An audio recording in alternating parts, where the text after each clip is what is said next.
Hi, Scott. Sorry about that. Oh no, it's totally fine, totally fine. I had no idea. We both learned it together. All right. Perfect. So I'm glad you told me that because I know they were having trouble getting in that damn place this morning. Yeah. See, yeah, that's What why. a joke. Yeah, it's odd. They just charge you like they should just have it be open for people. Right? To I mean, just get through it. Like yeah. the guy this morning, we told him to back up and find a turnaround, Uh-huh. and we'll just walk the rest of the way because Yeah. it wasn't worth it. Right. They had a lineup of cars sitting there, so I should have realized that when and then I realized, oh shit, Carlucci's just at their entrance, so I just ran over. There you go. See, that's yeah, exactly. It's connected, so it's easier. That's what they do it. And if I'd known it was that, I haven't been to that motel. If I'd known, I would have walked outside and met you. I didn't realize. I cut through the inside thinking it was faster. Sure. Yeah. Either way, it works fine. Detecting a bit of an accident. Your accent. You're from Upper Michigan. Upper Michigan. Oh, okay. So right where it almost turns Canadian. right? Yes. Yeah. Real close to the border, so we say a lot of yaw there. Yeah. And That's it. it's funny how it comes out. I think I don't have an accent, right? And everybody else is like, oh. Right. And you know what's fun? I'm from California, so I sound weird to everybody. Yes, too. right? That's just how it is. And I go to, my company I work for is in Boston, so we go to Boston at least a couple times a year. Sure. And holy shit, are they different. They definitely have an accent over there. You're like, That's for wow, sure. what did you just say? I love that. Like, it's English all over America, but it's what version of English is it people are speaking? Yes. No, we all have our own little version. It's Yeah. just, it's really funny. Yep. But then you look at, like, Europe, right? Europe has all these little countries, and every country speaks a completely different language, right? Right. We got lucky. We got lucky over here. We sure did. Yeah. So what brings you to Chicago? Oh, one-day meeting. I flew in this morning and met all day, and now I'm flying home, hopefully. Hopefully. Right? I mean, that's what, when you're in Chicago, and at O'Hare, you always preface everything with hopefully. Hopefully, that's very true. Yeah.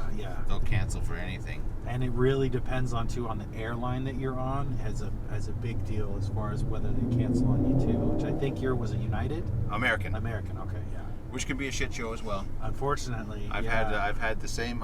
United and American have really let me down recently. Yes. Yeah. You know, I was talking to an airline pilot who works for American, and he spent the whole time telling me how much he wants to work for Delta, and how like that's his in his opinion is the best airline because they're never late and they never cancel. Yeah, they do a good job. I know. I mean, I have a lot of my customers that I deal with when we have them travel places. They always want to fly Delta. There you go. And I do as well when I can.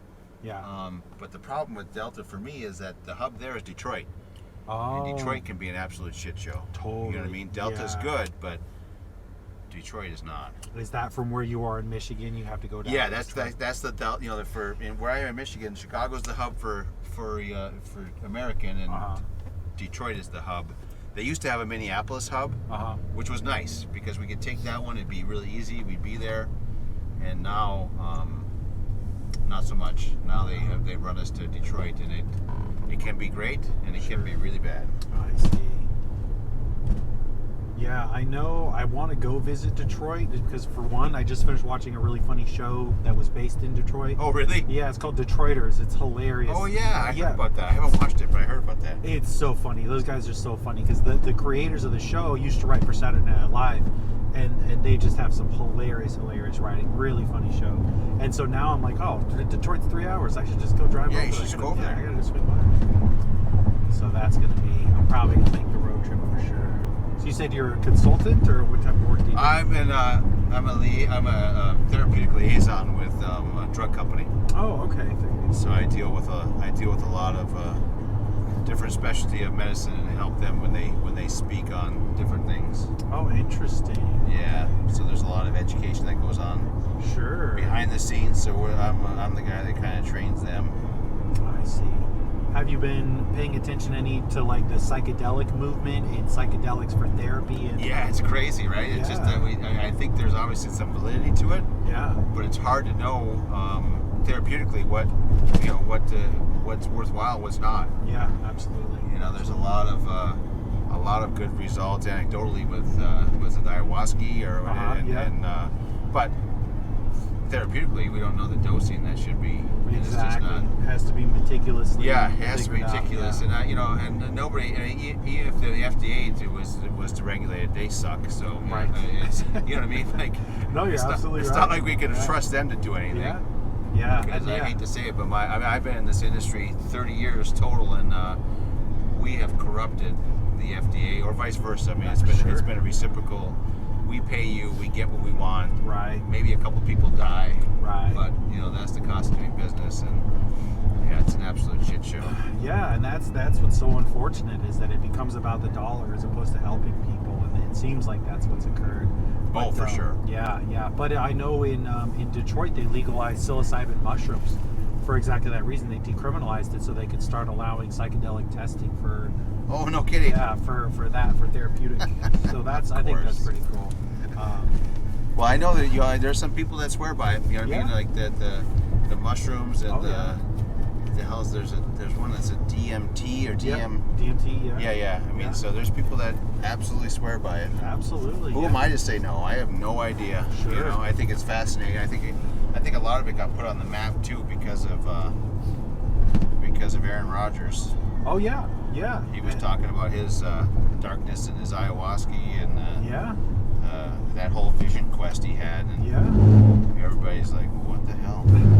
And that's there was a documentary on Netflix I really liked called How to Change Your Mind, and that's what they talked about. They talked about NDMA, psilocybin, DMT, and ayahuasca, and those journeys for people that went that route. Then a lot of it is also ketamine is a therapy too, for treatment-resistant depression. Yeah. And it's the same thing. It's the psychedelic effect of it that's the reason why it works so much. Which I get the ketamine. It's just that you got to be careful on the dose there too, because Exactly. we can kill somebody. Oh yeah, exactly. And that's why it should be done in that setting, that medically safe setting, to say, okay, let's find what the dose should be, what people should be doing. Yep. If it's what's helping them, but that's. No, I agree. Yeah.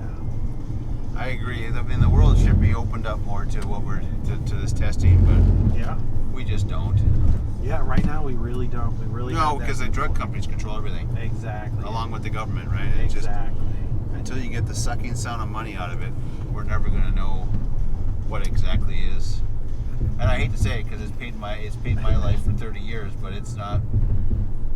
They do a lot of good things and they do a lot of bad. Absolutely. Yeah, because at the end of the day, if you look at we'll take an antidepressant, right? Antidepressants are effective 40% of the time. Yep. Right? So, okay, fine. That's 40% of the people that take them are helped by these things. Which is a great thing. That's a wonderful thing. But it's like, right? So then you could say, okay, what's the statistic? How does that go? And certain pharmaceutical drugs, depending on what they're treating, if it's not depression, maybe it's a treatment for some sort of medical issue, right? And it's like, well, maybe some people died from it, but 100 million people got helped. 100 million people figured it out, and 2% is the effective death rate. Oh yeah, right. Yeah. You got it. It's always a risk benefit. Everything's a risk benefit. We're not human beings. We're a number. Exactly. Unfortunately, I always say, the way humans owe all of our success is to overwhelming failure. We overwhelmed it. That's it. We just bred, and that's how you succeed at anything, is by continuing, failing, trying, and then keeping Totally going. true. Yeah. All right, Scott. Have a good All right. flight. Well, thank you, sir. I appreciate it. Thanks.